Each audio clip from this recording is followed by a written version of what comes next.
Hello and welcome to the Leo Listening Blogcast with online English listening teacher Cara Leopold. To read the blog post as you listen with the blogcast, please go to www.leo-listening.com/blog. Thanks for listening. Have you seen the film Arrival? It's possibly the coolest mainstream linguistics film ever. In fact, I think it's the only mainstream linguistics film ever. It's about a linguist, Dr. Louise Banks, who's sent to understand the language of alien invaders. Sounds crazy, but it's a beautiful and moving film about love, loss, courage, past, present and future. Forrest Whitaker plays Colonel Weber. He's the army tough guy who brings in Louise as the translation genius to communicate with the aliens and find out their intentions. Whenever he spoke, I had to make a huge effort to understand. My boyfriend kept asking me what he was saying. I had to admit that I wasn't too sure. Listen to this. I have something I need you to translate for me. What do you make of it? Is that? Yes. But when I watched a clip of Forrest talking about the movie as himself, I was all right. Try this clip. The film is really grounded in the emotions of the characters and the emotional journey of the characters. By the way, a fun listening game you can play with this clip is Guess the Question. Based on Forrest's answers, can you write the questions? This is the kind of activity I do with my clients and we love it. Lots of fun. The discussion under this clip clarifies why I had a hard time understanding Forrest as Colonel Weber. So I'm going to read out the YouTube comments of people using different voices for each person. What accent was Forrest W. using as Colonel Weber? As a linguist, I'm curious. Early on, sounded like South African, but I think he was going for a generic Northeastern dialect. Sounded like thick Bostonian to me. I said exactly the same thing to my friend who was with me. I lived in Beantown, and yes, it had some of that. Just wasn't consistent. American lol. So the characters have unfamiliar accents. I guess it's all part of playing a role. In the original Chinese-American movie, Chan is Missing by Wayne Wang, the dialogue is beyond natural. I don't know how the director managed to get the characters to talk in such an authentic, informal way. Just listen to the first 15 seconds of the trailer and catch what you can. I went down to the Great Star Theater, saw this Chinese version of Saturday Night Fever, except the song, the beginning song went, you can tell by the way I use my wok, I'm a Chinese cook, Hey, you want another beer? The good old days of Hollywood. My intuition was that back in classic Hollywood films, in the 1950s, the dialogue was more scripted and theatrical, not improvised or at least not written to sound like real conversation.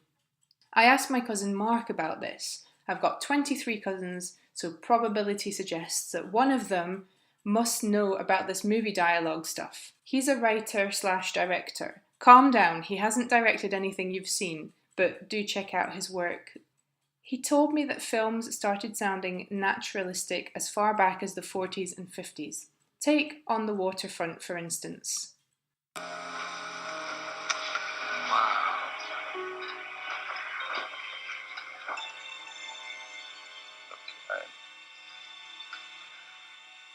Look at it.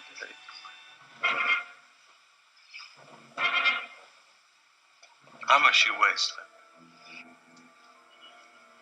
And you weighed 168 pounds. You were beautiful. You could have been another Billy Khan. That skunk we got you for the manager.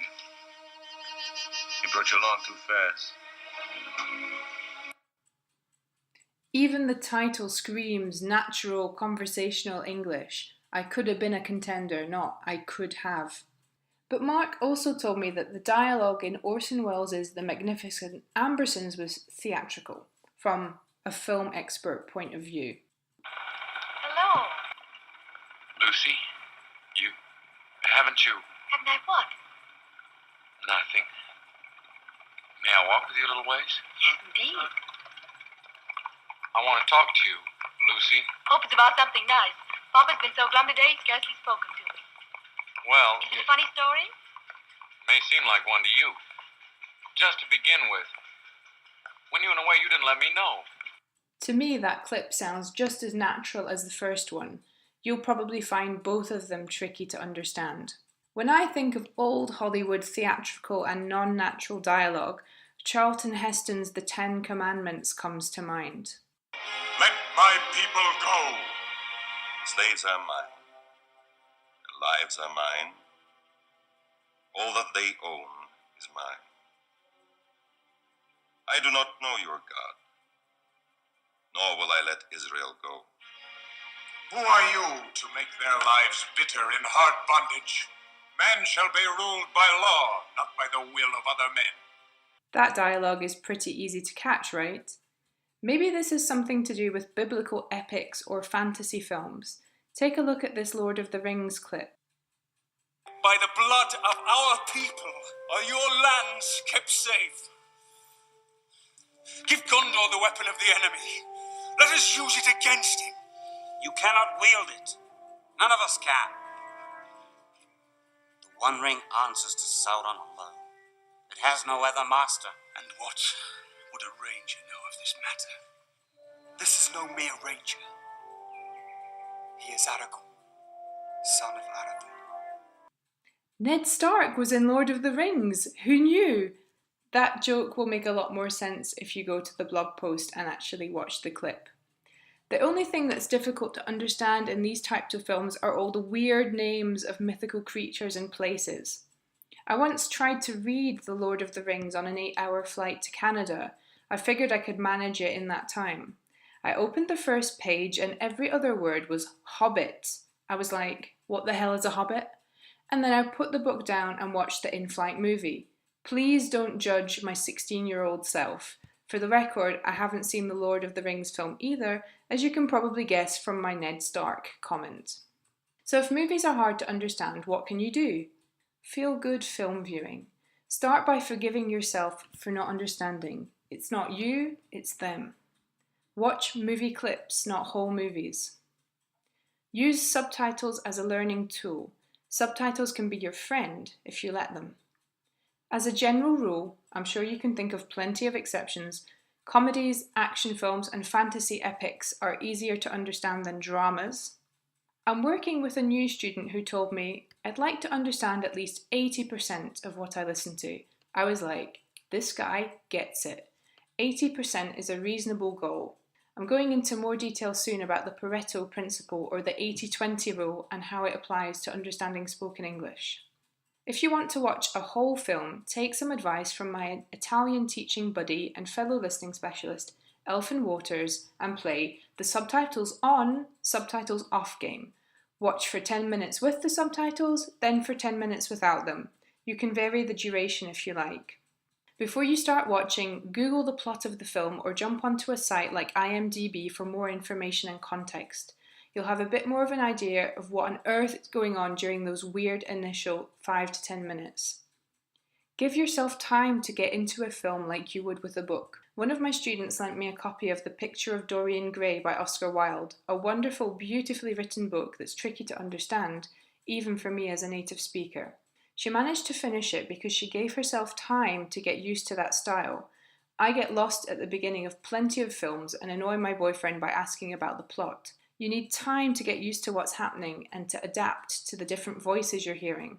That's why I recommend watching films where the director casts the same actors.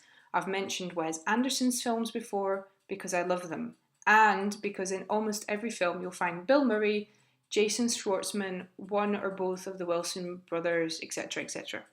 Turn on the TV. Watch TV series, not films. Now, don't get me wrong, TV series dialogue can be hard to catch too, but every week you hear the same actors and the same voices. You're not adapting each time.